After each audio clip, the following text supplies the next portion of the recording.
sur la prestation de service parce qu'en fait, ils ont énormément de demandes et du coup, qui ont une opportunité marché de ouf à prendre puisque effectivement, quelque part, il y a les prestataires qui se sont échappés de la prestation pour faire du consulting, pour faire du coaching, pour faire de l'accompagnement. Et du coup, on n'a plus de très bons prestataires. Bienvenue sur Vision, le podcast qui parle business, entrepreneuriat, mindset et développement. Je suis Pauline Sarda, entrepreneur depuis 2018. Mon objectif est de te faire comprendre qu'à partir du moment où tu prends tes responsabilités, tout est possible. Mais c'est seulement si tu te mets en action, et justement, c'est ma spécialité. Alors si tu veux construire et développer ton business tout en restant focus sur l'essentiel, tu es au bon endroit. Save the date pour un rendez-vous par semaine, seul au micro ou accompagné d'un ou plusieurs invités. On démarre maintenant avec l'épisode du jour. Aujourd'hui, sur le podcast, j'accueille Pierre-Baptiste Poncelin et Valentine Lesmourtel pour avoir un échange autour de nos prédictions un petit peu sur le marché du freelancing, de l'infopreneuriat et de l'accompagnement, mais aussi sur la partie stratégie, marketing, sales, etc. Bref, passionnant sujet. Mais avant de commencer, je vais tout simplement vous laisser la place de nous dire un petit peu qui vous êtes pour les personnes qui ne vous connaissent pas. J'ai envie de dire honneur aux dames. Hein. Valentine, je te laisse démarrer et puis PB, je te laisserai suivre. Ça marche. Merci Pauline, merci pour l'invitation. Donc moi, Valentine Lesmourtel, je suis entrepreneur en ligne. Je suis passionnée par la création de business en ligne. J'en ai moi-même plusieurs et notamment selfmadebusiness.co qui est un média, une plateforme d'éducation pour apprendre à créer des produits digitaux, pour apprendre à créer des business en ligne. Et j'adore regarder ce qui se passe du côté des entrepreneurs américains vu qu'ils ont un bon petit coup d'avance. Donc j'adore cette thématique. Donc un grand merci pour l'invitation. Ouais, ça va être parfait pour le sujet en plus. Et c'est aussi pour ça que je t'ai invité. C'est parti. Ça me fait aussi très très plaisir de faire ça avec vous, surtout que c'est la première fois que je fais un truc à trois sur Zoom. Allez, ça démarre. Non, vraiment, merci pour cette invitation. Je pense que ça va être trop trop fun. Qui je suis? Je suis Pierre-Baptiste Poncelin. Je suis un ancien copywriter et aujourd'hui, j'accompagne en fait les formateurs en ligne à se différencier, à différencier leur business et leurs offres sur le marché. J'adore le compter, regarder la mer et jouer à Zelda.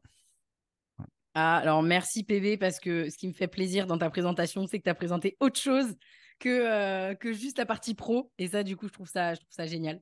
Donc merci PB. Donc si aujourd'hui, je nous ai réunis autour de ce sujet, déjà, c'est pour trois principales raisons. La première, c'est que vous êtes tous les deux des références dans la prestation de services et l'accompagnement en ligne de façon générale. La deuxième, c'est qu'on est dans le même mastermind et je pense du coup qu'on est entouré aussi de pas mal d'entrepreneurs, au-delà du fait que nous-mêmes, on accompagne les entrepreneurs et que du coup, on accumule pas mal de data, on va dire, sur les sujets qu'on va aborder aujourd'hui. Et puis trois, on a des business models assez différents, des parcours et des expériences différentes. Et plutôt que d'exposer un seul point de vue sur les prédictions du marché, ce qu'on entend pas mal souvent sur les épisodes, là, on va pouvoir aussi échanger sur tout ça. Et étant donné que c'est un épisode un petit peu différent que les tables rondes que je fais habituellement, sur cet épisode, on va essayer en tout cas de balayer les tendances pour 2024 sur 4 grandes catégories, à savoir le freelancing et la prestation de services, les stratégies marketing et sales, le marché de l'infopreneuriat, de l'accompagnement et de la formation, et puis un petit peu les tendances globales. Bref, beaucoup de choses. Et avant de démarrer sur ces catégories-là, justement, j'avais quand même envie de vous poser une question à tous les deux pour mettre le pied à l'étrier dans tout ça. Est-ce que vous avez remarqué un changement dans les comportements d'achat de vos prospects et clients ces derniers mois? Et si oui, lesquels? Waouh! Est-ce que j'ai reçu des changements? Oui, massivement. Nous, surtout que c'était un cas particulier parce qu'à ce moment-là, je vendais encore à des copywriters. Et quand tu as l'IA qui débarque, les copywriters, ils disent on n'achète plus et on fait plus du copywriting. Donc, ça a changé pour ça. Et évidemment, et je pense que ça, vous pouvez toutes les deux le confirmer, on se prend quand même un peu… est-ce qu'on se prend une crise ou pas? Je ne sais pas, mais il y a une crise qui est provoquée ne serait-ce que par les informations qu'on met dans la tête des gens. Donc, forcément, et c'est drôle parce que j'ai lu un livre qui date de 2010-2012 dans lequel il y a une citation très intéressante où le gars, il dit « Aujourd'hui, ça a changé par rapport à il y a 10 ans où en fait ton produit, il est plus en compétition avec un concurrent. Ton produit, il est en compétition avec une machine à laver ou un départ en vacances en fait. » Et c'était il y a 10 ans. Donc apparemment, ça n'a a changé, puisque là, on est encore Mhm. en plein dedans. Mais peut-être qu'il y a eu un boom de 2016, 2017, 2018 jusqu'à 2021 où on se mettait Mm. bien. Et là, on est de retour dans cette post-crise où, effectivement, les prospects, bah, ils hésitent entre ta formation et une machine à laver, quoi. Ouais. Ben, après, de toute façon, l'économie, ça fonctionne pas en circuit fermé. Et surtout, l'économie, ça finit toujours par revenir, en fait. Mais du coup, je trouve qu'il y a quelque chose de positif là-dedans. C'est que aujourd'hui, peut-être que c'est un peu plus difficile. Ça veut pas dire qu'il n'y a pas de solution. Et surtout, ça veut dire que euh, les beaux jours reviendront, j'ai C'est envie de ça. dire.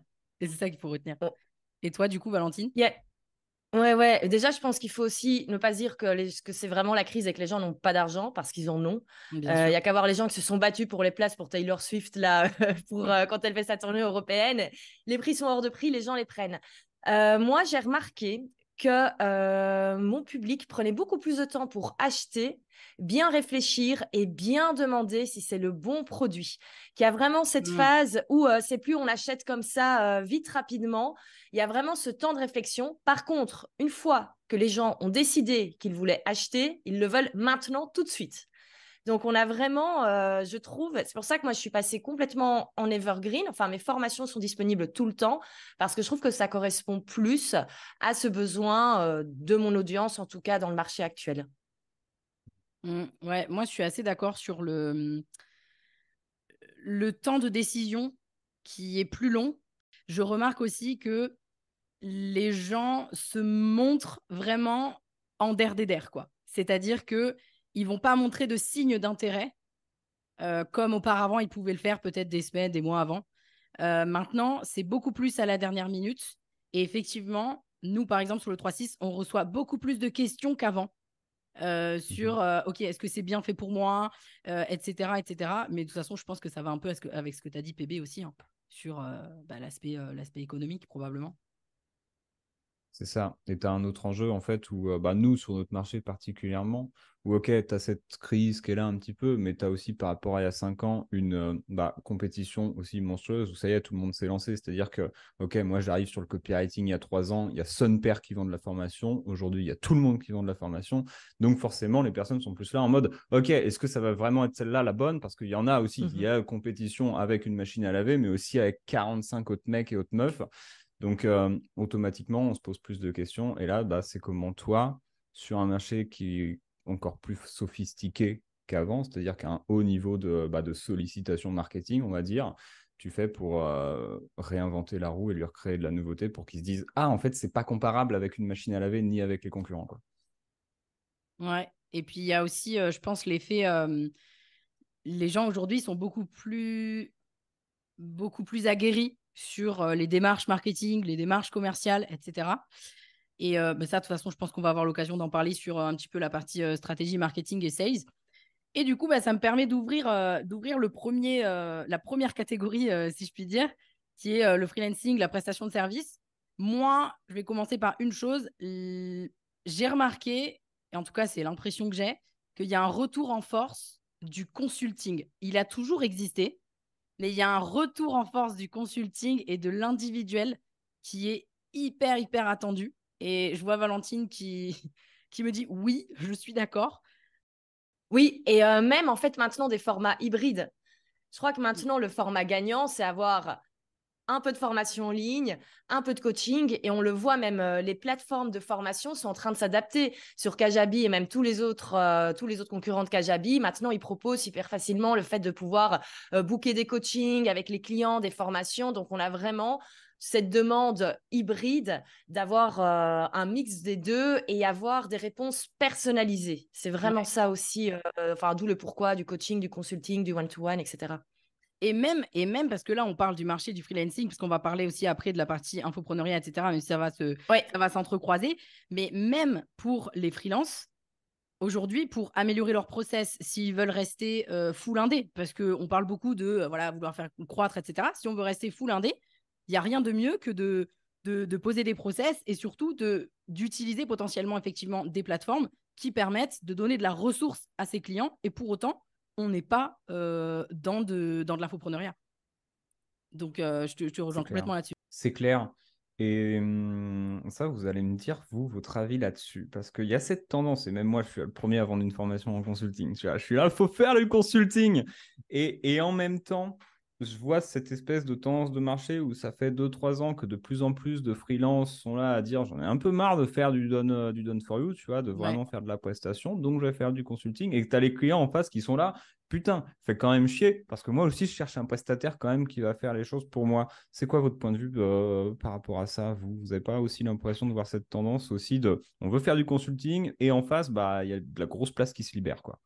Je suis totalement d'accord et il y a une grosse demande de prestataires de services qui font de la qualité. Parce qu'il y a un souci avec cette mode de je me lance à mon compte qu'on a eu pendant le premier confinement, c'est qu'il y a plein de personnes qui se sont lancées et malheureusement, tout le monde ne fournit pas la même qualité de travail. Alors c'est bien, on n'est pas tous obligés d'être des super experts qui font de la prestat de service et limite facture du high ticket. Il en faut un peu pour tout le monde et pour tous les goûts, mais c'est une vraie demande. Et moi, je remarque que toutes les personnes que je connaissais quand j'étais encore dans la prestat de service sont maintenant dans le coaching, font des formations en ligne. Et quand on me demande, ouais, tu connais pas un super community manager? Je ne connais personne ou je suis plus au courant de ce que font les personnes que je connaissais. Et il y a une vraie demande. Et moi, je suis convaincue que quelqu'un qui a vraiment de la qualité, qui a une offre bien définie en prestat de service, il peut être booké et limite, on va, enfin, peut-être pas plus important le chiffre d'affaires, mais peut complètement faire un chiffre d'affaires super beau, même bien plus que quelqu'un qui est dans l'infoprenariat, etc.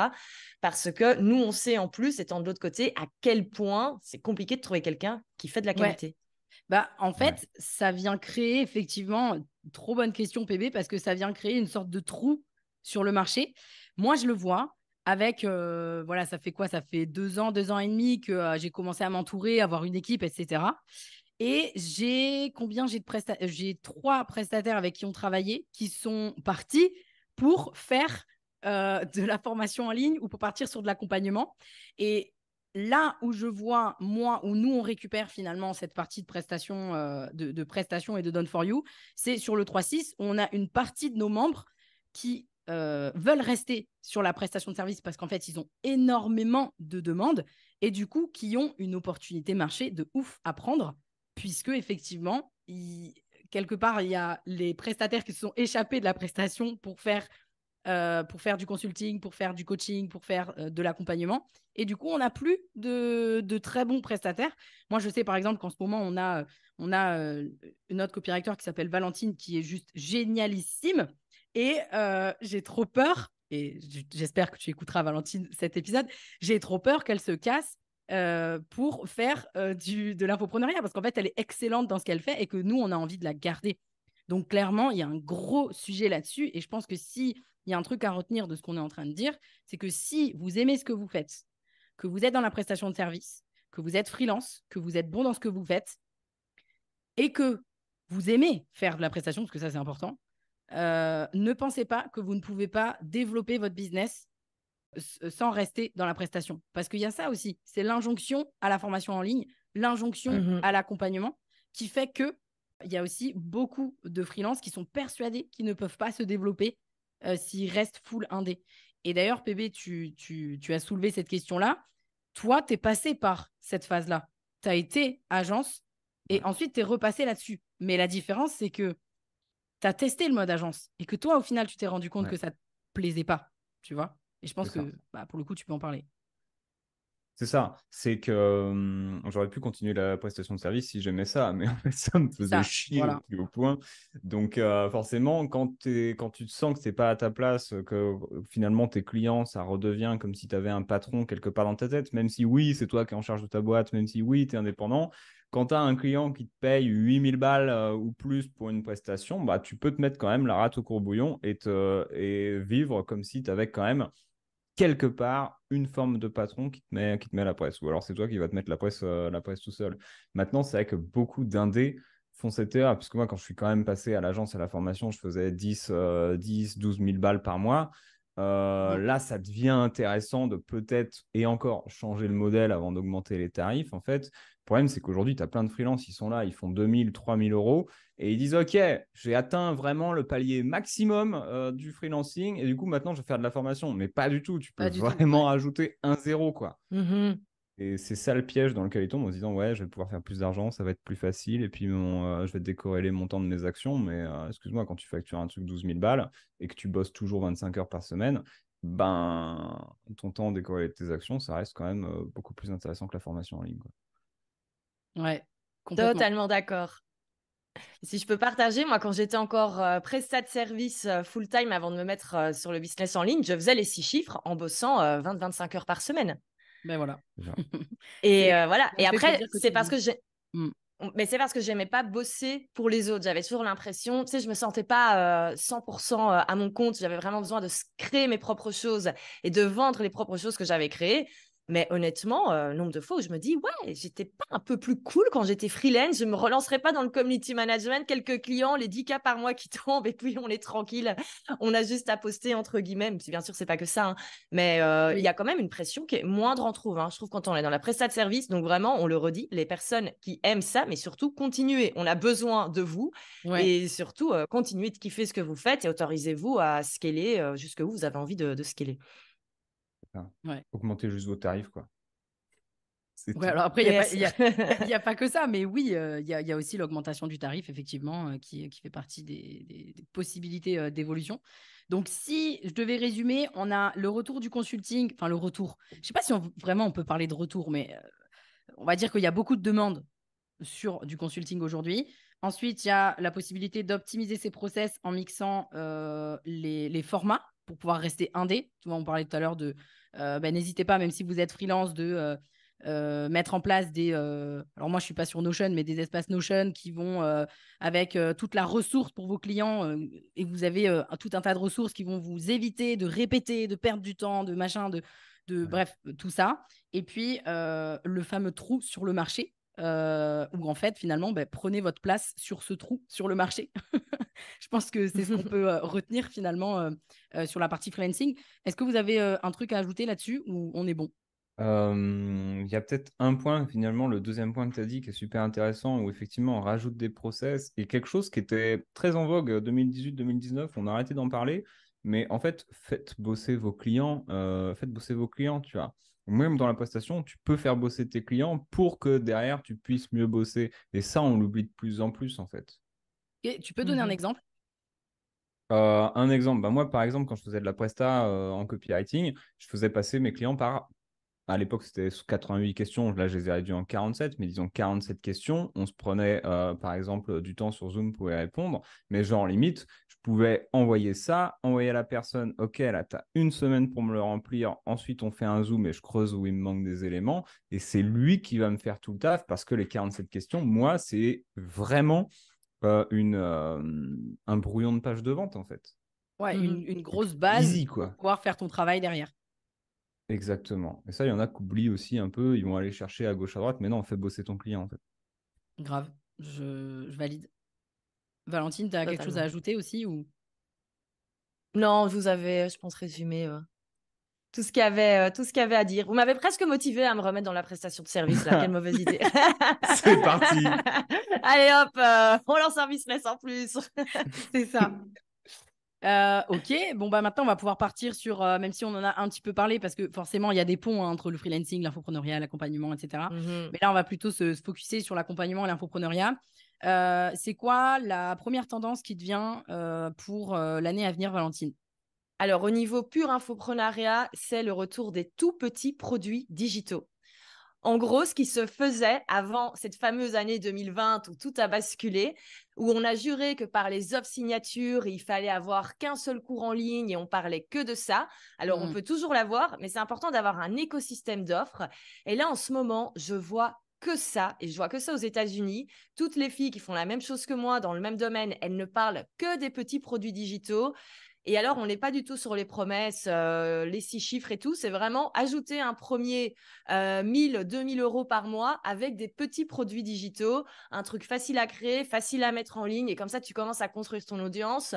tu as déjà un certain chiffre. Et si après, tu veux vraiment basculer vers 100% infoprenariat et lancer des plus gros cours en ligne ou un membership ou quoi que ce soit, on voit que c'est un message également qui prend parce que je pense que les gens, ils ont peur de créer des choses très importantes. Même si on a déjà dit 150 fois, si tu veux créer un cours en ligne, commence pas à créer les slides, commence à vendre. Ouais, c'est clair. Mais ça rassure énormément le public qui a envie de s'y mettre. Et parce qu'il n'y a rien à faire aussi, je crois que les gens ont vu beaucoup de personnes tester, se planter sur des lancements et se remettre du coup sur du consulting ou de la prestation de service, parce que l'année 2022 a été super dure pour l'infoprenariat.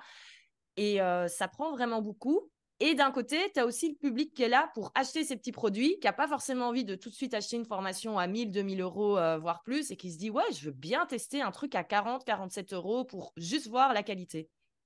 Ouais, moi je valide complètement. Je trouve qu'en fait, il y a une sorte d'écart qui s'est creusé, c'est-à-dire que c'est soit c'est les petits produits et les produits premium. Mhm. Et entre les deux, Mhm. on a l'impression que c'est plus trop le moment en ce moment, en tout cas.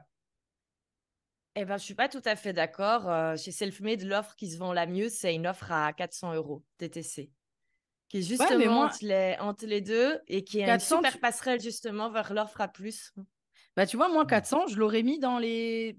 C'est pas un petit produit à 47 euros comme tu as donné l'exemple, mais on n'est pas sur un gros produit, tu vois. Donc au final, on est d'accord parce que moi, je mettais plutôt cette tranche-là. Tu vois, Ok, ok. ouais, produit en ligne, allez, jusqu'à peut-être, je sais pas, bon, ça, évidemment, c'est beaucoup, mais peut-être 1000 euros. Et puis entre les deux, j'ai l'impression qu'il n'y a rien. C'est soit c'est entre 50 euros et 1000 euros, soit on part sur quelque chose d'ultra premium où il y a du présentiel, du coaching, enfin, comme Mhm. tout ce qu'on fait sur le 3-6, par exemple. On a vraiment le retour, tu sais, même des petits e-books.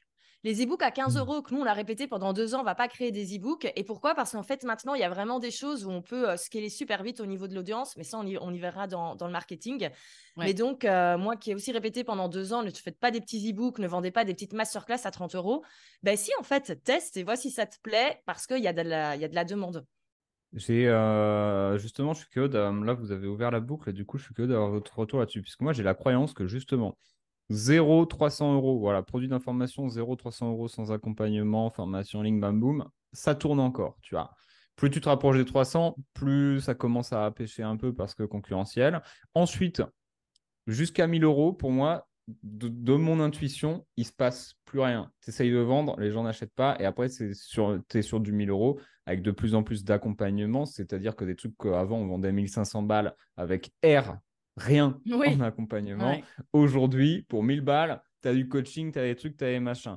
Ma croyance me fait dire que du coup, entre les 300 et les 1000, ça vend plus. Est-ce que vous pouvez soit me confirmer ça, soit me donner tort? Franchement, moi, je peux te donner tort déjà parce que je vois les chiffres chez moi et je vois les chiffres également chez mes clientes qui appliquent la même chose. Mais je pense pas qu'en fait, il y a des choses qui fonctionnent ou des choses qui fonctionnent pas. Je crois que le plus important, c'est de savoir un petit peu que cherche l'audience et également ton Hmm. audience. Tu vois, moi, je m'adresse à des futurs entrepreneurs en ligne. Donc, c'est normal qu'il y a le côté un petit peu autodidacte où ça leur plaît d'acheter la formation à 1000, 2000 euros où il y a absolument tout. Aussi, moi, j'ajoute énormément de contenu prêt à l'emploi pour aller plus vite. Et donc, c'est vraiment une formule qui correspond énormément à ma cible, qui veut avancer vite, avoir des résultats rapidement et veut bosser un petit peu dans son coin parce que moi, j'attire des personnes très autonomes comme moi. Quelqu'un qui propose la même chose pourrait très bien ne pas vendre ces offres-là, enfin qui propose la même thématique, mais qui pourrait cartonner avec un programme avec la même formule qu'il y a dans le 3-6 par exemple. Donc je pense aussi que c'est important de se demander que veut mon audience, quel type de format elle veut, parce qu'il y a encore des gens qui veulent de l'autonome, il y a des gens qui Ouais. s'en foutent d'avoir de l'accompagnement. Et avant ça, se demander, nous, qu'est-ce qu'on veut faire, que veut l'audience, et ensuite créer en fonction. Parce que ça, l'avantage, c'est que maintenant, on est tellement sur le marché, tu as des personnes comme Pauline qui adorent mettre du coaching, qui adorent mettre du vrai accompagnement, du présentiel. Moi, c'est tout l'inverse de ce que j'aime faire, et heureusement qu'on est là toutes les deux, parce que ça sert tout le monde. Ouais, complètement, parce que ça dépend les attentes. Maintenant, Mhm. sur ta question, PB, moi, je dirais que ta question, c'était est-ce que vraiment il y a encore, enfin là, pour les prochains mois, la prochaine année qui arrive, est-ce qu'il y a la place pour les produits entre 300 et 1000? Moi, je pense que ça dépend quand même de ce qu'il y a dedans, parce qu'aujourd'hui, il y a des formats, je vais mettre du guillemet quasi autonome à plus Ouais. de 1000 euros. tu vois, entre 1000 et 1500 euros, qui va se vendre, mais parce qu'il y a quand même un suivi par Slack ou un suivi par. Donc, il y a quand même du middle qui fonctionne. Mhm. Maintenant, je ne sais pas si si la question se pose vraiment sur combien ça coûte, mais plutôt sur la transformation. Aujourd'hui, je Ouais. trouve que les gens veulent des transformations rapides. Et les transformations rapides, souvent, ça peut se faire effectivement par un petit produit. Un petit produit à moins de 300 euros, ça peut se faire. Maintenant, je trouve que la difficulté, en tout cas, nous, sur des marchés, parce qu'on est sur des marchés proches, là, tous les trois, on est sur le même marché, en fait. C'est juste qu'on fait des choses différentes. Je trouve que c'est un vrai challenge parce que quand on est entrepreneur et qu'on accompagne des entrepreneurs, l'entrepreneuriat, c'est pas magique. Donc, c'est très difficile de trouver un entre-deux, à la fois quelque chose qui donne une transformation rapide, mais à la fois, on ne peut pas vous vendre du rêve, tu vois. Mhm. Et donc, Ok. l'enjeu, je trouve que c'est plutôt, j'ai l'impression qu'il y a vraiment ce truc de, OK, je veux de la transfo rapide. Sauf que sur certaines choses, ça sera possible, sur d'autres, ça ne le sera pas. Et donc, est-ce qu'on ne reviendrait pas à finalement les, les promesses putaclic, quoi, voilà, enfin. Et qui a envie de faire de la promesse putaclic? Bon, ça, c'est un autre débat. Ouais. Je suis totalement d'accord avec toi que les bonnes choses prennent du temps. Et pour le coup, moi, à ce niveau-là, j'essaye de décomposer un petit peu. Dans un mois, tu auras fait ça. Dans 2 mois, tu auras fait ça. Enfin, ça reste technique assez simple au niveau copywriting. Mm. Mais montrer que les choses prennent du temps. Et moi, je vais t'avouer que je le prends même comme un contre-argument parce qu'on a quand même dans l'infoprenariat, on a eu droit à tous ces kékés qui sont arrivés en mode ne travaille pas et deviens millionnaire. Et Ouais. moi, je veux vraiment montrer que c'est l'inverse. Et en fait, au contraire, j'insiste en disant nous, on crée de la qualité, nous, on va faire des choses bien, et donc ça prend du temps. Et donc là, j'ai un peu utilisé en mode contre-argument, mais positif, en disant, ben voilà, si tu veux taffer, toi, si tu es d'accord avec le fait de taffer, que tu veux faire de la qualité, mais après, je pense qu'il y a vraiment moyen de montrer un petit peu, OK, dans un an, tu seras là, mais je te rassure, tu vas déjà un peu plus kiffer ta vie parce que dans un mois, tu seras là. Mhm. Ouais, intéressant. Ouais, je vois ce que tu veux dire. Moi, ce que j'ai remarqué aussi, je trouve en tout cas qu'il y a de plus en plus de présentiel dans les offres de façon générale. Je pense que les gens, ils ont besoin de voir des gens, en fait. Mhm. Sauf que je trouve que moi en tout cas, je trouve que c'est un avantage concurrentiel quand on a du présentiel sur son programme, parce que c'est plus difficile à reproduire. Qu'est-ce que vous en pensez là-dessus? Parce que forcément, ça demande plus de moyens. C'est-à-dire que quand nous, sur l'immersion 3.6, bah, il y a un budget hein, pour pouvoir recevoir les clients, pour faire qu'ils viennent, pour le lieu, etc. Et donc, du coup, c'est aussi un avantage concurrentiel. Ouais. Ça, je peux pas encore te faire de retour parce que justement, là, sur le mastermind que je viens de lancer, il y a du Mm. présentiel, mais on n'en avait pas parlé dans la vente. Tu vois, les gens n'étaient pas au courant qu'il y avait une rencontre. Donc, c'est dur de te dire. Mais à chaque fois que j'essayais de vendre du présentiel, par contre, ce que je peux te garantir, c'est que sur mon audience, ça ne prenait pas. Les gens disent, ouais, on veut du présentiel. Et après, tu leur dis, bah, viens, ça va te coûter tant. Et puis, tu vas venir à Nice, puis tu vas payer ton logement, et puis tu vas payer ton billet de train. Et ils vont te dire, bah, tu sais quoi, tu veux pas plutôt me faire une formation en ligne, s'il te plaît? Donc, pour Mm. l'instant, je sais pas encore, tu vois. Bah, sur l'ultra premium, en tout cas. Sur du premium, Ouais, ouais. Tu vois, je pense que ça dépend aussi des marchés aussi. c'est ça. Voilà, ça dépend complètement des marchés. Euh, et après, moi, ce que je note, on va dire, c'est que les attentes sont plus élevées. Mais Hmm. on va en parler sur la partie, je pense, marketing, sales, etc. Mais aujourd'hui, même quand tu vends un produit à 500 euros, et 500 euros, attention, c'est pas ce que je dis, c'est une somme, parce que ça dépend, voilà, hein, pour certaines personnes, 500 euros, ça va être une miette de pain, pour d'autres, ça va être énorme et ça va être l'investissement de leur vie pour pouvoir se lancer. Mais aujourd'hui, même un petit produit, il y a une attente qui est extrêmement élevée. Moi, en tout cas, je l'ai remarqué sur nous, on a très peu de petits produits chez Step 22, mais on en a quand même quelques-uns. Enfin, petits produits, entre 200 et 500. Donc, ça reste quand même, c'est pas des produits à 50, mais quand même. Et on voit que l'attente est presque plus élevée que sur le premium qu'on a sur le 3.6. Mais après, sur le 3.6, on met tellement le paquet sur l'expérience client que de toute manière, bon, enfin, euh, je sais pas si vous voyez, vous, cette tendance de l'attente qui est plus élevée et du travail d'expérience client qui est encore plus important qu'avant. Mais je suis en train de penser à un truc, ça dépend aussi du marché et du niveau enfin, nous, dans notre cas, par exemple, quand on accompagne des entrepreneurs, ça dépend des niveaux des entrepreneurs aussi. Qu'est-ce que tu en penses, toi, PB? Moi, je vais m'énerver, en fait. Je vais m'énerver tout de suite. Je vais démarrer au quart de tour. Oui, j'en parlais l'autre fois avec aussi une autre amie entrepreneur qui fait des beaux lancements. Et ouais, elle a aussi senti, on le sent tous, un niveau d'exigence côté client qu'augmente. Alors, quand tu vends un produit à 1500 balles, franchement, OK. Après, ouais, ça dépend vraiment du niveau. J'ai fait un post là la semaine dernière par rapport à ça, ou cette semaine, je sais plus, dans lequel je disais débutant, le débutant, qu'est-ce qu'il va regarder? La couleur de tes slides. L'intermédiaire, il va regarder ton contenu. Et l'avancé, il va juste appliquer ce que tu lui racontes, tu vois. Et en fait, c'est ça qui m'énerve. C'est que les gens, ils sont là à payer une formation 100 balles et ils vont venir te casser les couilles à cause de la couleur des slides, quoi. Moi, ça, pour le coup, personne n'est venu encore me casser les couilles sur la couleur de mes slides. Mais après, je les préviens en amont. Je fais, attends, tu vas pas t'attendre à un truc de fou non plus. Maintenant, je comprends. Plus de gens sur le marché, plus de concurrence veut dire Ouais. plus d'efforts chez tout le monde, plus de customer care et compagnie. Mais au bout d'un moment, quand tu payes EasyJet, tu t'attends pas à avoir le service de Qatar Airways, en fait, ou alors de je sais plus quelle l'autre grosse marque de voyage là. Et ça, on l'oublie, en fait. Et dans la formation en ligne, on se dit, bah non, je veux du Qatar Airways sur un billet d'avion à 25 balles, tu vois. Bah non. Putain. Ben ouais, mais Voilà. je suis complètement d'accord. Valentine? Totalement. Et Valentine. comme tu dis, faut annoncer la sauce, en fait, dès le début. Et le dire Clément. Comme ça, les gens sont pas déçus. Ouais. Et à l'inverse, moi, mon audience, c'est plutôt, ils s'attendent à avoir quelque chose de joli. Bah, du coup, je fais en sorte d'avoir quelque chose de joli. Mais par contre, effectivement, ouais, on n'a pas de journée en présentiel. Parce qu'en fait, moi, j'ai pas envie. Ouais, tu vois. Mais Oui. par contre, je fais en Ouais. sorte d'avoir une super belle expérience à l'intérieur de l'espace de formation, avoir énormément de bonus, de contenu prêt à l'emploi. Parce que pour moi, c'est là que du coup, la valeur ajoutée se retrouve et pas dans du one-to-one avec moi parce que c'est pas ce que j'ai envie de faire. Et encore une fois, on y revient à...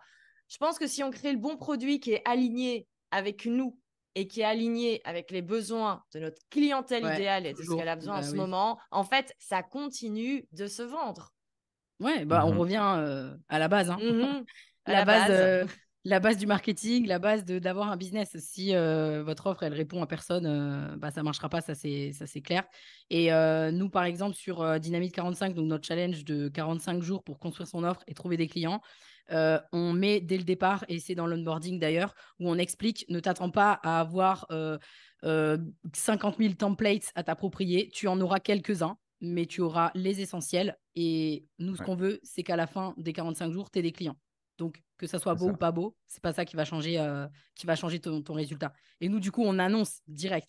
Mais pourquoi Mhm. on l'a annoncé direct? Ça, on l'a ajouté en second temps parce que sur le premier lancement qu'on a fait, on a eu que 2 retours comme ça pour nous dire que, attends, c'était quoi les retours? C'était le fait que il y avait, ça manquait de templates, mais avec des couleurs ou couleurs de Step 22 et tout. En fait, non. Nous, on est venu leur dire, en fait, vous n'êtes pas venus pour chercher du joli. Vous êtes venus pour la loi de Pareto, en fait. Vous êtes venus sur Dynamite 45 pour être focus sur un objectif et pour ressortir avec des clients. Le fait que, alors évidemment, attention, hein, je préfère quand même préciser, on écoute les demandes, on écoute nos clients, il n'y a pas de souci. Mais effectivement, c'est aussi une histoire de transparence de toute manière. Expliquer les choses, quoi, tout simplement. C'est ça. Après, il y a aussi un vrai enjeu. Là, c'est plus pour les personnes qui nous écoutent, qui vendent aussi de accompagnement en formation. Mais si on écoutait nos clients, on leur vendrait un accompagnement de 10 ans avec des journées présentielles tous les mois pour 100 balles, tu vois. Oui, Mhm. bah oui, Donc, exactement. Donc, il y a n'écoutez une pas limite. nécessairement vos clients, quoi. Bah, il y a des choses à prendre et à laisser, et c'est normal. Voilà, C'est ça. complètement.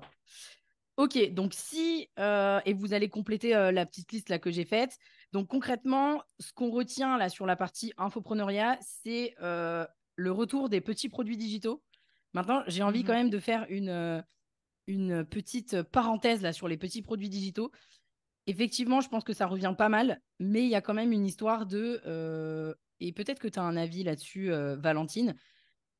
C'est aussi une histoire de business model et d'ambition parce que c'est difficile de faire beaucoup d'argent avec une petite audience, avec des petits produits. Donc, il y a les deux parties à jouer, c'est-à-dire qu'il y a, OK, il y a une attente sur les petits produits. Enfin, à un moment donné, vous ne pouvez pas mettre tous vos œufs. Si vous avez 1000 abonnés sur Instagram ou 1000 personnes dans votre liste email, vous ne pouvez pas mettre tous vos œufs dans juste un produit à 150 euros, quoi.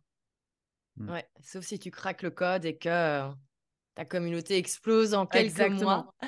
C'est Et ça, oui, ça peut être un premier début pour après à faire autre chose. Mais ça, ouais, Mm. on est bien d'accord qu'il y a la taille de l'audience qui rentre là-dedans. Ouais. Ensuite, les offres à transformation rapide. Ça, c'est quand même pas mal. Moi, je dirais que le gros du gros, c'est quand même ça, quoi. C'est les offres à transformation rapide. Après, je vous laisserai compléter. Le retour peut-être, enfin retour, je sais pas, mais du présentiel, mais uniquement sur le premium et pas sur les offres en dessous. Et puis les attentes élevées où en fait il faut mettre le paquet sur l'expérience client parce que d'ailleurs je trouve que l'expérience client c'est vraiment ce qui fera que vos clients vous allez les fidéliser et qui vont re-signer chez vous, hein. C'est ça qui fera la Ouais. diff, quoi, complètement.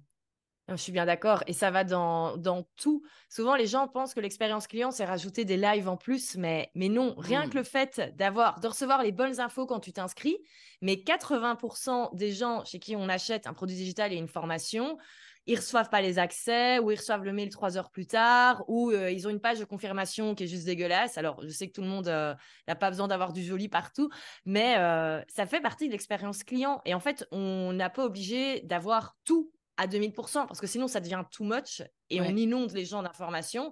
Mais il faut aller chercher un petit peu aussi où sont ses forces, je pense, pour aller créer cette fameuse expérience client qui donne envie de revenir. Et puis il y a un truc complètement sous-estimé qui est tout simplement l'écoute en fait.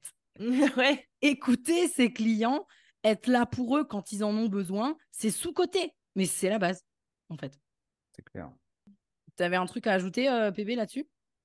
Ouais, il y a deux choses par rapport. Je me suis noté un truc sur la transformation rapide et un truc sur un peu le futur enfin le côté justement délivrer un peu un service 5 étoiles.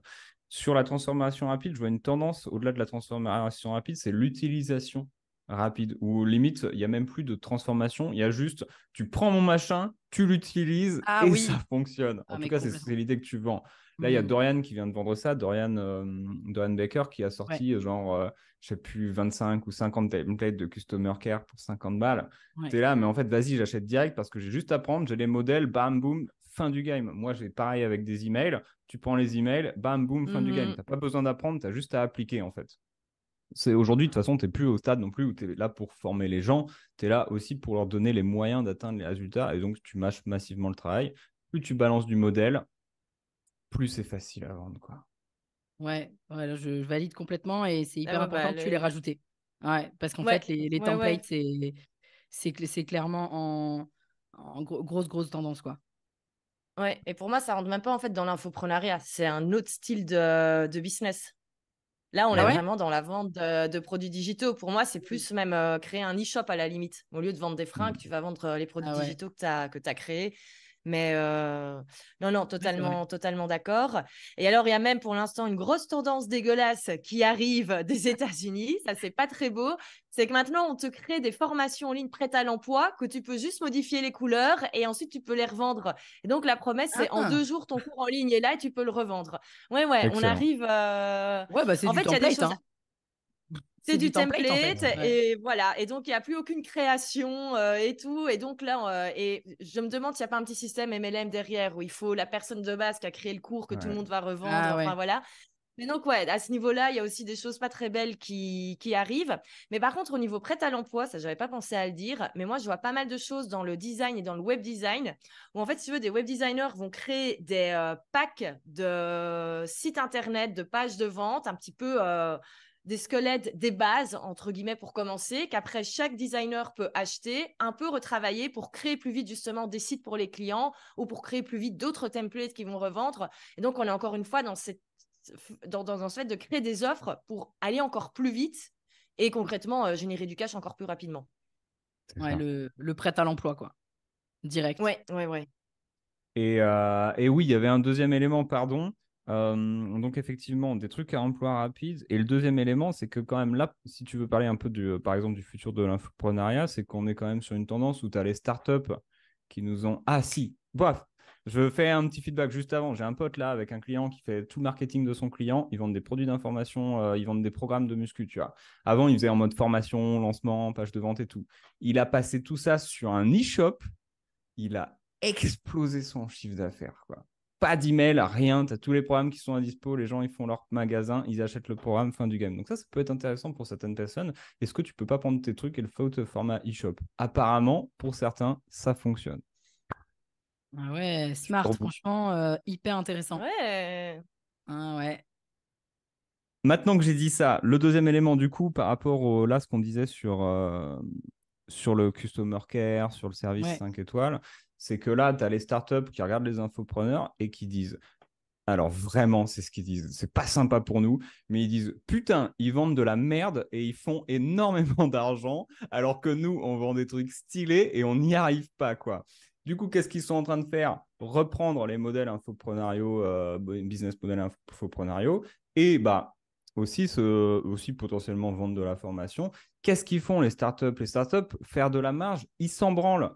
Du coup, ils vont lever des fonds, ils vont pas faire d'argent, ils vont avoir du coup des marges sous le niveau de la mer, mais tu vas te retrouver avec un marché sur lequel tu as un customer care de fou, tu as un produit de fou, tu as tout de fou, parce qu'ils gagnent pas d'argent, parce qu'ils passent leur temps à faire des levées de fonds pour pouvoir gagner de l'argent. Et nous, on va être en face.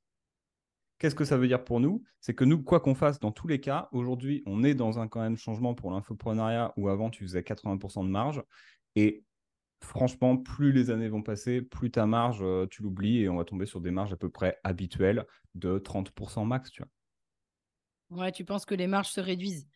vois. Ouais, Les marges se réduisent aussi par la complexité, quoi. C'est-à-dire qu'on est obligé de s'entourer de prestataires, on est obligé de s'entourer d'avoir des super outils, on est obligé d'avoir une super expérience client, d'avoir tout ça aussi, c'est quoi. ça.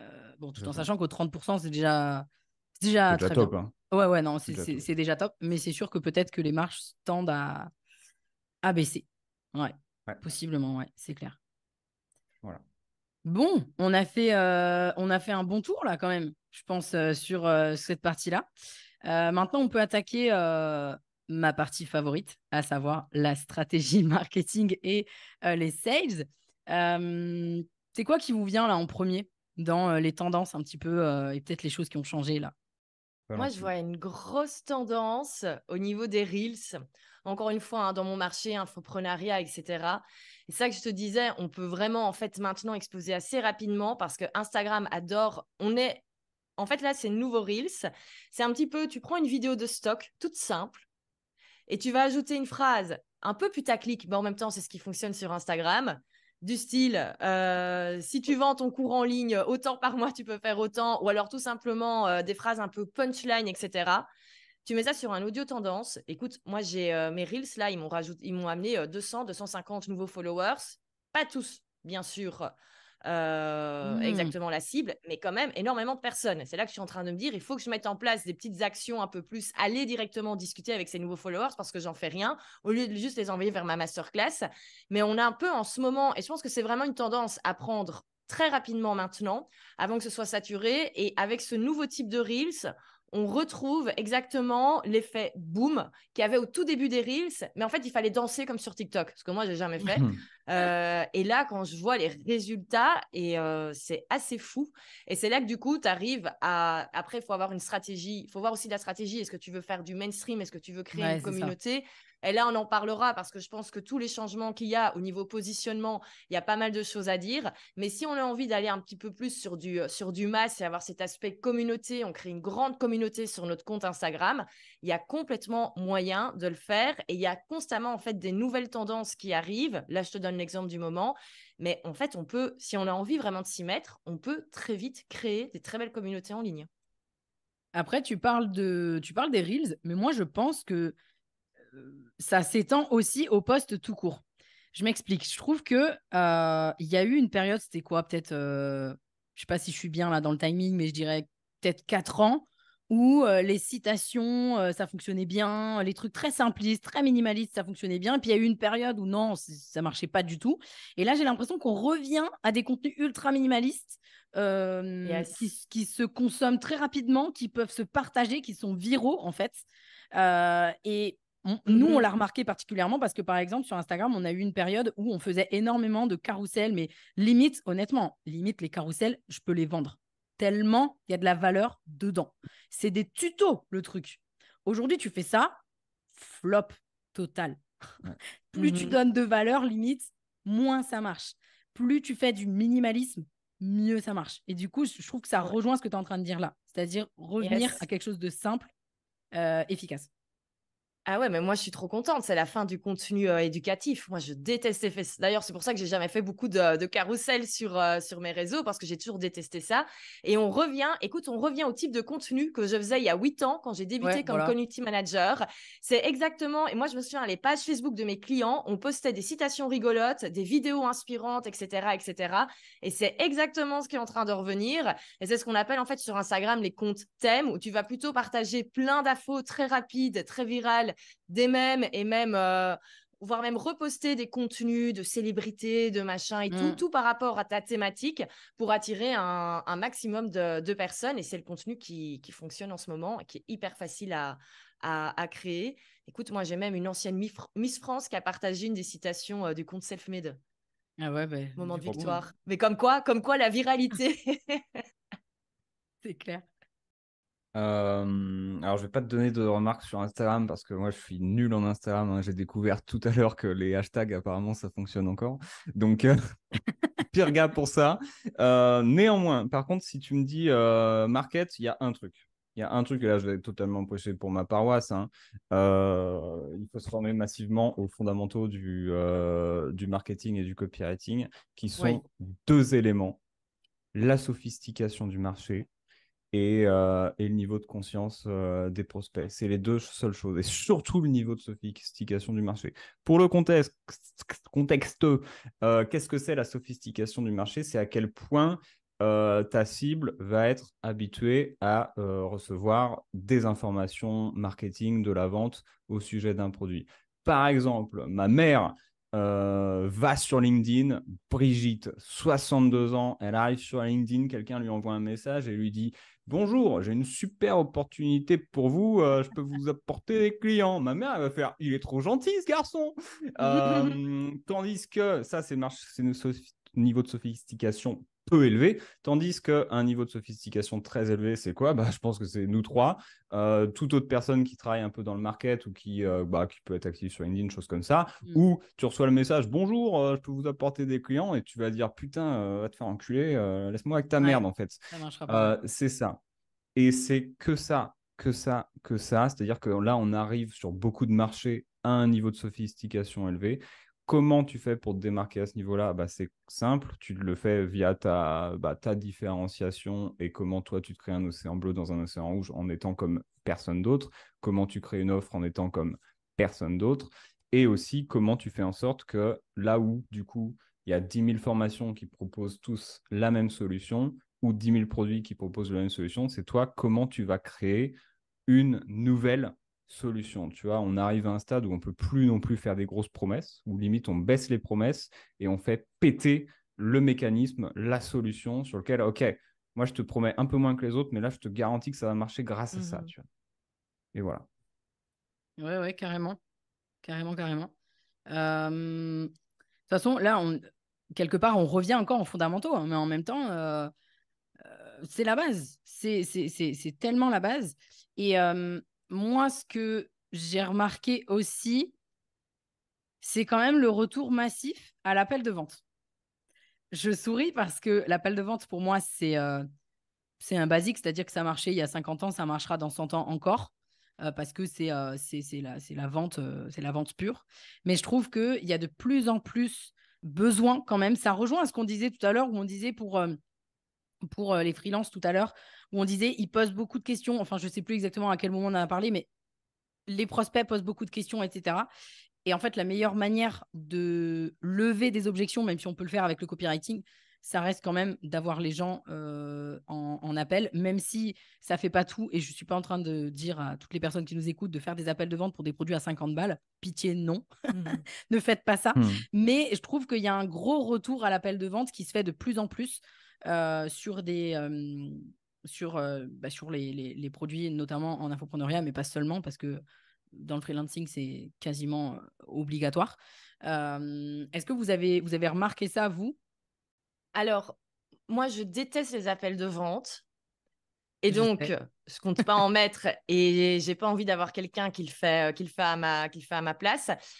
Du coup, ce que j'ai fait, c'est que j'indique bien dans tous les emails de vente, dans toutes les communications, qu'en fait, ils peuvent tout simplement envoyer un petit vocal sur mon Insta perso. Et je mets à chaque fois le lien de mon Instagram à moi, comme ça, ils savent qu'ils s'adressent à Valentine. Et je leur dis, ouais, si tu m'envoies un vocal, t'as ta réponse. Et parce qu'en fait, je préfère faire ça et ça me prend, moi, aucune énergie de répondre par vocal sur Instagram, même si c'est samedi après, mais que j'avais dit, je bosse pas. Mais moi, devoir avoir dans mon agenda des appels de vente, ça me met, moi, dans un état de stress pas possible, parce que je trouve que du coup, j'ai l'impression de pousser. Mais clairement, il faut montrer qu'il y a un humain qui va répondre et pas un truc automatique, la petite boîte à questions qui s'ouvre. Bon, ça peut être bien pratique, mais clairement, il faut montrer qu'il y a une réponse, prendre le temps. Ou alors aussi, pour les gens qui ne veulent pas faire d'appel découverte, moi, souvent, je fais des petits looms où je réponds à toutes les questions directement. Mais montrer qu'il y a un être humain qui a pris en considération la demande et être honnête. Mais ça, c'est une base. Mais je crois que c'est toujours important de le répéter. Si le produit n'est pas pour la personne qui demande, juste lui dire honnêtement. Et ce sera la meilleure pub qu'on peut se faire. Après, tu dis c'est une base. Alors, pour moi aussi, c'est une base.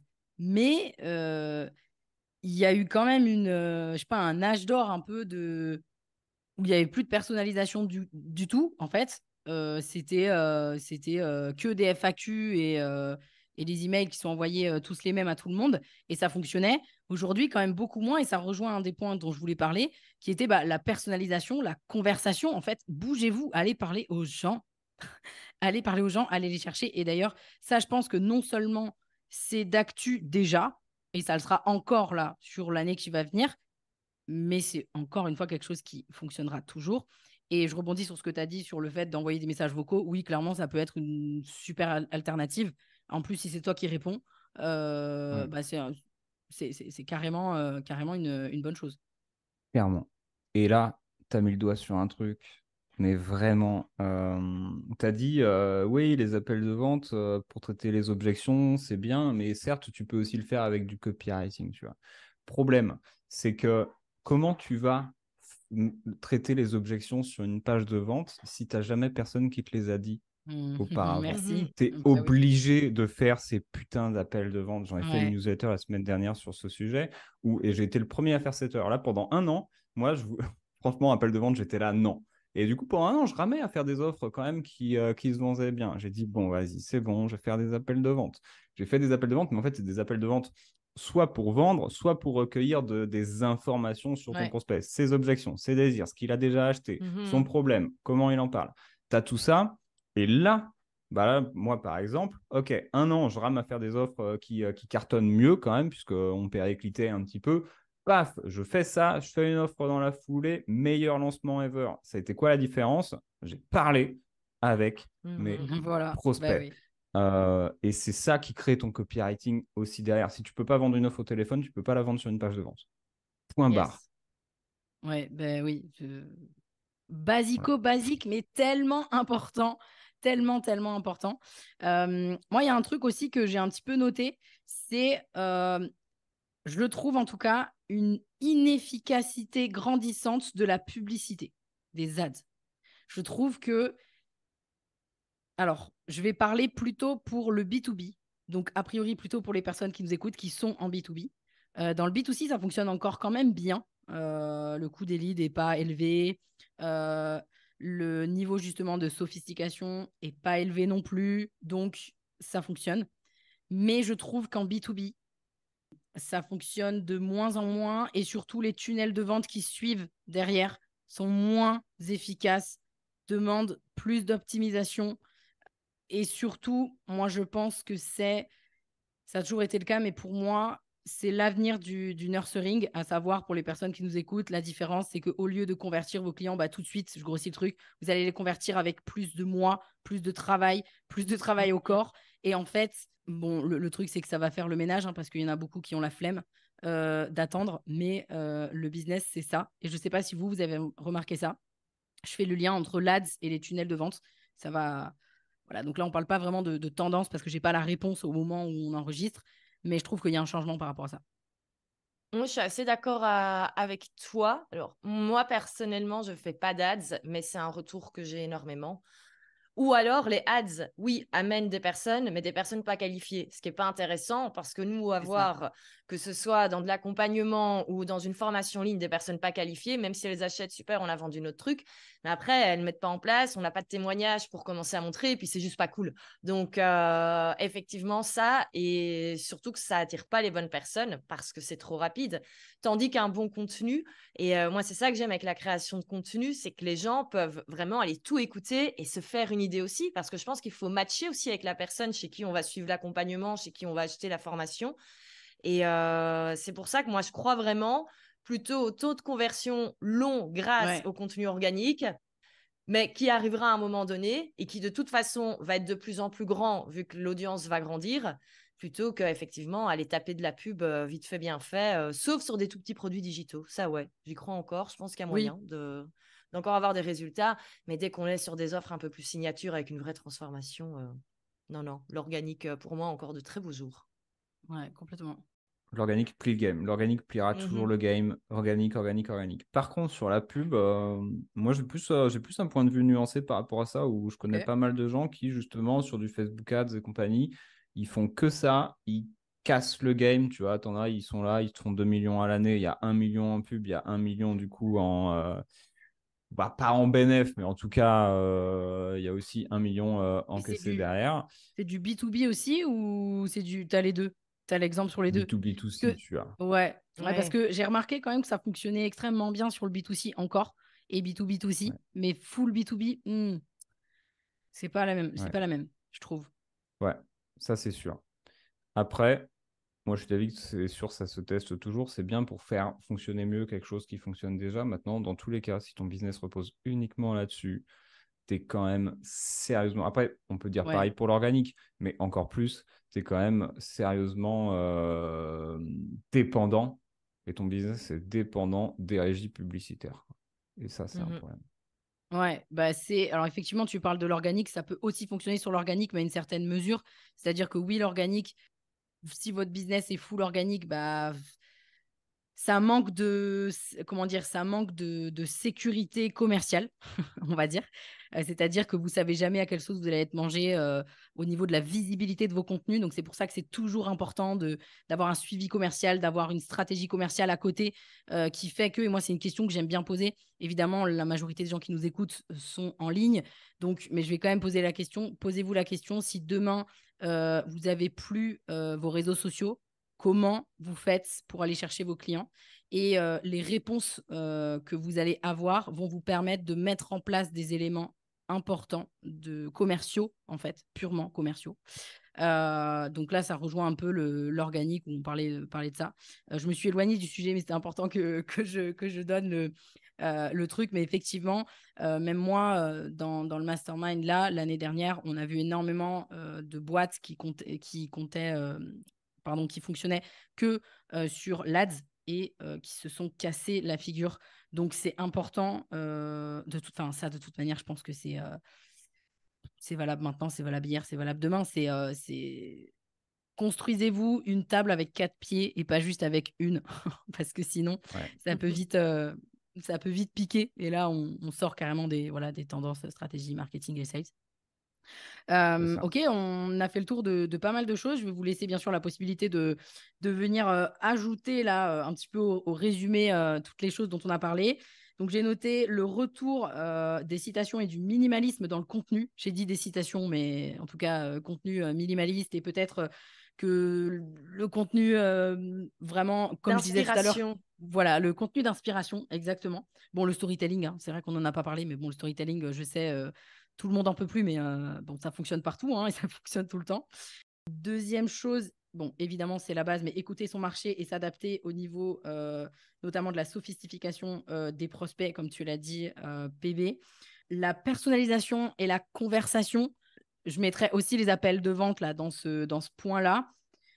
Et puis ensuite, la montée de l'organique et du nurturing, au détriment peut-être, en tout cas en B2B, de l'ADS. Est-ce que vous avez d'autres choses à ajouter au niveau des tendances marketing et sales? Un truc sur le Vas-y. B2B que tu as Ouais. dit. Moi, je vois, j'ai accompagné pas mal de copywriters qui ils bossaient pour des boîtes B2B, tu vois, qui allaient vendre en B2B, mais c'est des contrats à 50 000 balles, tu vois. Tu vends soit du matériel pour des hôpitaux, des trucs comme ça. C'est des beaux contrats quand même, c'est beaucoup d'argent. Et ils sont là en mode, bah, tu sais quoi, on va faire des emails de prospection qu'on va envoyer en masse, et puis je vais faire une belle landing page, et puis ça va être trop bien. Et moi, je lui dis, mais sinon, tu as juste pensé à prendre ton téléphone et les appeler parce que, Ouais. putain, pour ce genre de contrat, tu t'y vas, tu vois, t'y vas vraiment, c'est limite, tu te pointes sur place, tu prends ton téléphone, ou alors tu utilises un moyen vieux comme le monde que tout le monde n'utilise plus, la poste, bref, tous ces trucs que Oui. personne n'utilise. Ouais. Et je me dis, mais en fait, combien il y a d'hôpitaux en France? Combien il faut que tu en closes? Ah bah, faut que j'en close 3 pour vendre mes trucs. Et bah, tu sais quoi? Appel. Alors oui, il y a peut-être des enjeux de réussir à choper la bonne personne au téléphone, mais peut-être bah, je joue des enjeux de réseau, je joue des enjeux par là, plus que de faire la même chose que tout le monde fait sur une Ouais. boîte mail, que c'est quelqu'un qui va le recevoir et qui, ça se trouve, gère R par rapport à ça. Juste prends ton téléphone, dis-leur, ah, vous avez besoin de ça? Ouais, ok. Mais non, mais Dis-nous quoi. Non, mais grave. Vraiment, la base des bases. Et d'ailleurs, ça me fait penser, et pourtant, c'était même pas cette année, puisque ça date d'il y a 2 ans et demi, et c'était déjà valable. Quand je faisais du coaching business en one-one, j'ai accompagné une entrepreneur. Alors, j'ai oublié le secteur d'activité, mais ce que je me souviens, c'est que clairement, la stratégie, il fallait pas qu'elle soit tant digitale que ça, parce qu'il y avait trop de concurrence, etc. Et donc, du coup, on a joué sur le courrier. Mais Ouais, le Mmh. courrier a fonctionné de ouf. Bah, tu Donc, c'est indécent. m'étonnes, ouais. donc voilà, donc en fait, revenez aussi aux fondamentaux et aussi chercher à aller là où les choses se font moins aujourd'hui finalement. Parce que là, ce dont on est en train de C'est parler ça. aujourd'hui, bah, dans 10 ans, la roue aura encore tourné et il y a des choses qui reviennent. Donc, Mhm. complètement, je peux que valider ce que tu viens de dire, PB. Du coup, maintenant qu'on a fait le tour là-dessus, la dernière catégorie plus ou moins qui est un petit peu globale, mais c'est voilà, du coup, les tendances globales. Donc là, c'est très large. Moi, la première chose qui me vient, évidemment, c'est l'IA. Comment passer à côté? Mais j'imagine que vous voyez aussi d'autres choses. Et puis, toi, PB, je pense que tu as peut-être pas mal de choses à dire aussi sur l'IA. Valentine, c'est quoi les premières choses qui te viennent sur les tendances globales? Je mets des guillemets. Yes, et justement par rapport à l'intelligence artificielle, et là je vais être vraiment focus sur l'infoprenariat. Moi, je pense que c'est définitivement la fin de l'ère des experts. De toute façon, on l'a vu, le contenu éducatif sur les réseaux, c'est plus ce qui fonctionne. Il y a 10 ans, celui qui vendait, c'est celui qui créait du contenu sur le web, parce qu'il n'y avait pas beaucoup. Il y a 3 ans, c'est celui qui était régulier. C'était même plus à la limite le plus expert, c'est celui qui créait le plus. Mais là, maintenant, on va tous être experts et créer un maximum. Donc, il va falloir en fait aller trouver autre chose. Et ça va avec cette vague, je pense, du contenu qui maintenant fonctionne un peu mieux. Et j'ai vraiment l'impression que moi, les gens, ils ne veulent plus se rattacher à quelqu'un, ils veulent se rattacher à un mouvement. Et c'est pour ça que moi, je suis à fond pour la création de marques et vraiment de se positionner comme un média, comme une marque, etc. Parce que les gens cherchent vraiment ça. Il y a vraiment l'aspect tribe, en fait. Je fais partie de cette tribu. Un petit peu comme le font certaines marques de vêtements où les gens achètent pour la marque, pour montrer c'est ça. Et ça ne m'étonnerait pas dans l'infoprenariat que ceux qui vont exploser dans les années à venir, c'est les gens qui ont vraiment cet aspect mouvement, qui ont vraiment aussi peut-être des expériences du coup en présentiel avec cet aspect mouvement, transformation, qui vendent du merchandising et que les gens vont être méga fiers d'avoir le t-shirt du mouvement entre guillemets auquel ils appartiennent. Mais ça, c'est quelque chose que je vois assez fort et vraiment encore du coup, vraiment créer une communauté autour de notre mouvement et avoir vraiment ce côté fédérateur. Ça, c'est vraiment quelque chose que je vois. Alors, bien sûr, ça ne veut pas dire que si on continue de bosser en personal branding et qu'on crée du contenu expertise, ça va plus fonctionner. Mais en tout cas, il y a une tendance à prendre pour ceux qui ont plus envie d'être sur ce positionnement-là. Je vois ce que tu veux dire. Ok, intéressant. Et Ouais. Ouais, pour te donner un exemple, quelqu'un qui a super bien fait ça, c'est Hugo Philippe. Alors lui, il était connu comme étant Monsieur Caroline Receveur et il a créé la marque Cruel Pancakes qui a explosé. Et en fait, il a vraiment créé un aspect communauté autour de cette marque où les gens se battent pour acheter, pour avoir le t-shirt Cruel Pancakes. Il appelle sa communauté les Pancakers. Enfin, il y a vraiment cet aspect communauté qu'il a super bien fait. Et les gens n'achètent pas parce que c'est le mec de Caroline Receveur, ils achètent parce qu'ils kiffent l'univers de la marque. Alors, ils sont très forts en marketing, mais l'aspect communauté, il est à fond dans toute la communication et je trouve ça assez sympa. Et je pense qu'on peut vraiment reprendre des codes comme ça en infoprenariat. Pour moi, tu as tout dit, c'est que ça, tu vois, c'est différenciation, différenciation, différenciation, Mhm. différenciation et encore différenciation parce qu'effectivement, moi, j'ai acheté ma première formation en 2018 et je me rappelle à l'époque, les formateurs, qu'est-ce qu'ils disaient? Souvent, dans les FAQ, tu avais ce truc qui disait ouais, on peut pas trouver le contenu gratuit sur Internet. Et ils disaient si, tu peux, mais ça va prendre des plombes. Alors, c'est vrai, ça va prendre plus de temps. Maintenant, aujourd'hui, est-ce qu'on peut toujours dire ça? Néanmoins, aujourd'hui, tu as quand même énormément, genre 10 fois plus de contenu gratuit, si bien que tu ouvres ton Ouais. frigo et tu peux tomber sur un contenu gratuit qui te dit voilà comment faire un réel Instagram. Tu vois, putain, t'es dans mon frigo, casse-toi, c'est pas à moi. Mais on en est là. Donc, tu as vraiment aujourd'hui cet enjeu de ok, tu vas peut-être dire la même chose que tout le monde, mais il va falloir que ce soit toi que les gens veuillent écouter, quoi. Et c'est tout. Et comment tu fais ça? Bah, un personal branding de fou malade, avoir un fondateur qui est là, même si tu as une marque en dessous, Mhm. avoir un Ouais. Ouais. fondateur qui est là, qu'on voit, qu'on Mhm. entend et qu'on a envie de suivre, quoi. Ouais, complètement. Et après, sur la partie IA, je sais pas ce que vous en pensez, mais moi, j'ai l'impression que à la fois, évidemment, enfin, moi, je fais partie des gens qui pensent que l'IA ne va tuer personne, hein, ça va juste nous aider à être meilleurs. Mais voilà, il y aura des nouveaux métiers comme toutes les transfos que le monde a connues et connaîtra encore demain. Mais je pense que à la fois, il y a la montée de l'IA qui, je vais mettre des grosses guillemets, déshumanise, mais à la fois, c'est justement l'humain, l'écoute, le présentiel, etc., qui va aussi permettre de contrebalancer les machines, entre guillemets, je vais mettre des grosses guillemets. Qu'est-ce que vous pensez de ça? Ouais, mais je suis d'accord. Et on revient sur ce qu'on disait à l'instant, hein. Avoir un univers fort, avoir une marque forte, un fondateur fort, parce que les gens vont vouloir se rattacher à des personnes qui connaissent. Parce Ouais, et qu'en ça, soi, c'est pas maintenant, l'IA avec qui va l'IA, le oui, faire, on quoi. Mm. peut. Ouais, non, exactement, exactement. L'IA, en fait, elle va permettre d'aller plus vite dans C'est ça. certaines tâches, comme par exemple la transcription d'un épisode de podcast. Alors, ouais, on va peut-être plus avoir un assistant en communication qui va passer ses journées à transcrire. Il va utiliser l'IA et du coup, il va pouvoir faire plein d'autres tâches. Donc, en fait, même certains métiers où on dirait ça va disparaître, non, ils vont juste bosser différemment. Ils vont avoir des super outils pour faire plein d'autres choses. Donc, c'est très bien. Et je trouve en plus que moi, cette IA, elle va vachement aider les solopreneurs.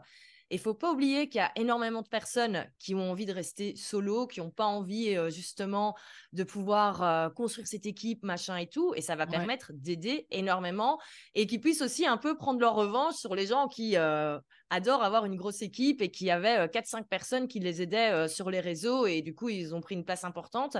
Et donc voilà, il y a ça également. Donc moi, franchement, j'y vois que du positif. Ça va aider certaines personnes et ça va piquer le métier de personne, mais en tout cas, ça va, oui, le modifier.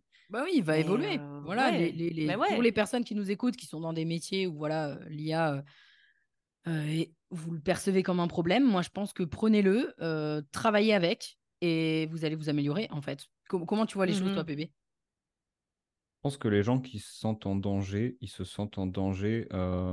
Et pour le coup, moi, je suis d'avis que ça va tuer des métiers, tu vois. Ça va tuer des gens, en tout Oui, mais cas, ça est-ce va que tuer des tu gens façon penses de parler, tu vois. sur le truc de ça va tuer, j'entends, mais ces métiers-là, du coup, ils vont évoluer. Tu vois, ces gens-là, ces gens qui font Oui, ces métiers-là, ils vont évoluer et du coup, ça alors, va créer de nouveaux métiers, tu vois. Ou peut-être que tu vois pas de la même manière. oui et non. En gros, ouais, ça va créer des nouveaux métiers, tu vois. Il va y Mhm. avoir des assistants IA qui vont prendre le taf de énormément de Ouais. gens.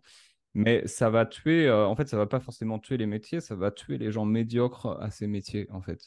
Et Mhm. moi, je me régale parce que je supporte pas la médiocrité. Et du coup, bah, il y a plein de gens qui vont dégager. Ça va aussi baisser beaucoup les prix par le bas. Donc, je pense qu'il peut y avoir une tendance de très cher ou très, très peu cher, tu vois. Mais Mhm. entre les deux, ça va être plus dur de se situer. Non, ça va vraiment buter la médiocrité. Il y a ceux qui vont être là, réfractaires à l'IA, à faire leurs espèces de mormons. Ils font ce qu'ils veulent, mais excuse-moi, mais aujourd'hui, bah, techniquement, alors je ne sais pas si c'est les mormons, les Amish ou quoi, mais voilà, quand tu continues de vivre au XVIIIe siècle, ne t'étonne pas de mourir de la dysenterie. Bah, c'est pareil dans le business, en fait. Si tu veux continuer de faire du business en mode 20e, enfin, ouais, début 21e siècle, et pas utiliser l'IA parce que tu es réfractaire au robot, bah, très bien, et reste dans le passé, mais au bout d'un moment, on De va toute manière, t'oublier et tu seras tout seul dans ta commu, tu vois. ouais. Et puis de toute manière, l'invention, elle est là en fait. Donc Ouais, maintenant, il faut faire avec. On peut plus revenir en arrière. Donc dans tous les cas, va juste falloir faire avec. Et moi, je c'est pense ça. dans tous les cas qu'effectivement, c'est plutôt ultra positif. Moi, je le vois par exemple, Oui. je l'utilise vachement pour élaguer mes plans de podcast. Alors, l'IA ne crée pas le podcast pour moi, hein, mais par contre, il me fait gagner un temps de ouf. Et donc, qu'est-ce qu'il y a de mal là-dedans? Bah, rien, ça vient juste nous faire gagner du temps. Dans l'exemple là que je Mhm. donne, on peut peut-être finir sur vous, comment vous l'utilisez. Bah, moi, je l'utilise dans bien d'autres choses, hein, mais pour donner un petit peu des choses à voir aux personnes qui nous écoutent. Tu l'utilises, toi, Valentine, Ouais, quand même? Ouais, alors, pas encore énormément. Je ok, brainstorm beaucoup avec ChatGPT. C'est c'est ça. vraiment, on Mm. discute beaucoup ensemble. Donc voilà, c'est pour aller creuser un petit peu les problèmes client idéal et Ouais, tout. hyper intéressant pour ça. Réfléchir au niveau des taglines marketing. Qu'est-ce que tu en penses de ça? Enfin voilà. Sinon, moi, c'est pour l'instant, c'est au niveau des podcasts. Là, j'ai trouvé un outil génial, ça s'appelle PodSqueeze. Et en fait, tu mets ton épisode de podcast, ça te le retranscrit, ça t'écrit même la newsletter pour annoncer à ton audience qu'un nouveau podcast est sorti. Et donc, ça, c'est absolument génial parce que moi, je me souviens, il y a 1 an et demi, j'avais une stagiaire qui faisait ça et qui faisait ça de ses Mm. journées. Donc, c'est pas très fun. Alors, oui, il y a des choses où il faut bien sûr repasser dessus. Il faut quand même toujours le mettre dans son WordPress, etc. Mais ça permet, je trouve, quand même tous ces outils d'aller beaucoup plus rapidement. Par contre, moi, j'ai pas du tout encore testé tous les outils que PB connaît beaucoup mieux. Mais moi, en tout cas, dans un premier temps, c'est vraiment le focus, c'est pour accélérer la création de contenu et faciliter la création de contenu. C'est comme ça que je le vois parce que mon métier, au final, moi, c'est de créer du contenu, Ouais. tout simplement. Ouais. Et donc, voilà. Et après, il y aura certainement d'autres choses à faire par après. Et toi, PB? T'as dit que t'as dit que j'utilisais beaucoup d'outils, mais moi je sais que j'ai beaucoup freiné sur l'IA en fait parce que tu testes plein d'outils. Il y a des outils qui sortent toutes les semaines. Tu vois, t'as Oui. Stan Leloup de Marketing Mania qui a sa newsletter IA Mania. Toutes les semaines, il nous envoie des outils et t'es là, il y en a 45. T'es là, tu peux plus suivre. J'ai testé des logiciels de montage, j'ai testé des choses comme ça. Maintenant, le truc en fait, et j'avais voulu moi une fois sortir un mastermind autour de l'IA. Tu vois, c'était une belle idée le matin, c'était une idée de merde le soir. Hein. C'est ce genre d'idée-là, tu vois. Tu bosses la journée dessus et tu dis bon bah vas-y, j'ai niqué une journée parce que ça va pas marcher. Pourquoi ça va pas marcher? Parce qu'en fait tu es là, tu dis tu peux tester des outils, tu peux faire des trucs, tu peux faire des intégrations avec Make, tu vois, tu prends ChatGPT qui est intégré avec Make et que tu vas intégrer avec Ouais. Kajabi par exemple. Kajabi, hébergeur de Mhm. formation en ligne. Problème, qu'est-ce qui se passe dans 2 mois? Dans 2 mois, tu as Kajabi qui dit les gars, arrêtez avec vos intégrations à la con, nous l'IA c'est bon, on a déjà la nôtre, on s'occupe de tout pour vous. Et ça va être le cas chez tout le monde. Tu vois, tu as Photoshop qui a déjà son IA qui arrive et Ouais. bam, je te casse la baraque. Demain, il y aura Premiere Pro pour le montage. Ils vont faire la même Mhm. chose. Et en fait, du coup, tous ces nouveaux outils qui arrivent, bah, ils vont être au fur et à mesure défoncés par les leaders du marché parce que ce sera intégré naturellement dedans. Donc, toi, dans l'IA, tout ce que tu peux faire, c'est juste être spectateur et consommateur. En fait, c'est de la même manière que tu utilises Photoshop et que tu as l'outil flou, et ben dans tout ce que tu feras, tu auras ton outil IA et point barre. Et ce sera juste là. Donc il n'y a pas trop de questions à se poser par rapport à ça, si ce n'est d'utiliser les outils qu'on nous fournit. Ouais. Et après, sur mon utilisation de ChatGPT, moi j'ai beaucoup freiné récemment parce que bah, je n'ai pas utilisé le truc pendant 2 semaines. Et quand je le réutilise, j'arrive plus à avoir les résultats que j'avais avant. Donc, j'arrive plus à suivre. Donc, ça sert toujours quand tu veux faire un espèce de sparring comme à la boxe où tu as une idée, tu vas échanger sur tes Ouais. idées, tu vas améliorer Brainstormer tes et tout. accroches. Mhm. C'est Mhm. ça. Tu es fatigué, tu cherches une meilleure accroche, tu es là, bon, bah, ça passe par lui automatiquement. Tu as ton accroche, elle est à chier, tiens, fais-moi une meilleure accroche. Propose-moi 10. Paf, celle-là, elle est excellente. Fin du game, en fait. Et c'est à peu près ça la seule utilisation que je vois. Mais demain, Google Doc te propose peut-être la même chose intégrée, tu vois. Ouais, complètement. Ouais. Mhm. Voilà. Ok, bon. Épisode passionnant pour ma part à enregistrer avec vous. Et j'imagine qu'il le sera aussi pour les personnes qui nous écoutent. Trop contente de l'avoir fait avec vous. Je vous remercie infiniment pour votre temps. De toute façon, toutes les personnes là, qui nous écoutent, vous pourrez retrouver PB et Valentine directement sur Instagram. Mais aussi, on vous mettra tous les liens, j'allais dire en barre d'infos, mais non, Bref, vous allez les retrouver en tout cas sous l'épisode. Merci beaucoup. Et puis, je vous dis à très vite. Bye bye. Merci beaucoup. Merci. Merci à toi d'avoir suivi cet épisode. Si tu l'as apprécié, je t'invite à me laisser un avis 5 étoiles sur la plateforme d'écoute sur laquelle tu te trouves, ou mieux encore, à le partager à quelqu'un de ton entourage qui aurait selon toi besoin de l'écouter.